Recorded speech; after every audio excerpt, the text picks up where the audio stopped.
Il y a 26 petits détails cachés dans Batman v Superman. Après avoir regardé cette vidéo, vous voudrez peut-être la revoir. Revenons au sujet sans plus tarder.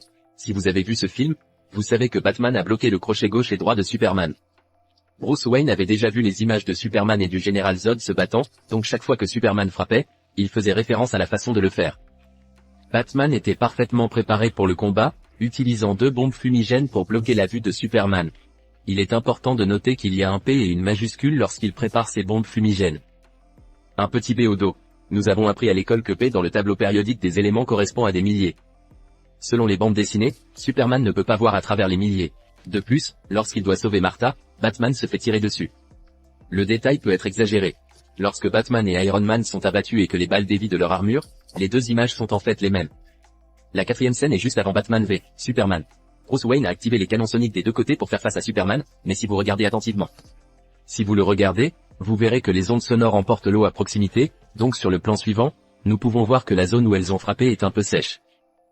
The Flash a récupéré une bouteille de lait dans une vidéo de surveillance et a vu les voyous sur le point de voler le caissier. Il a tout réglé soigneusement et a de nouveau intercepté la bouteille. Au ralenti, il a attrapé la bouteille presque immédiatement malgré sa légère chute. Cela se reflète également. À quelle vitesse The Flash est-il? 6e, nous savons que Kersh n'a aucun effet sur les humains, mais dans le film, vous pouvez voir que lorsque Kersh est près du Némésis, il brille très fort.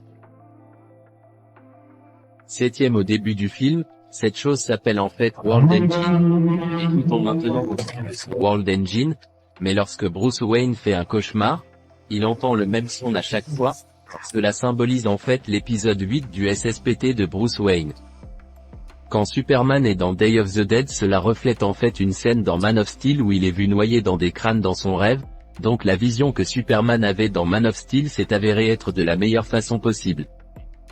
Superman est souvent comparé au Christ dans le film, et quand il meurt, on peut voir 3 poteaux télégraphiques en arrière-plan disposés comme 3 croix.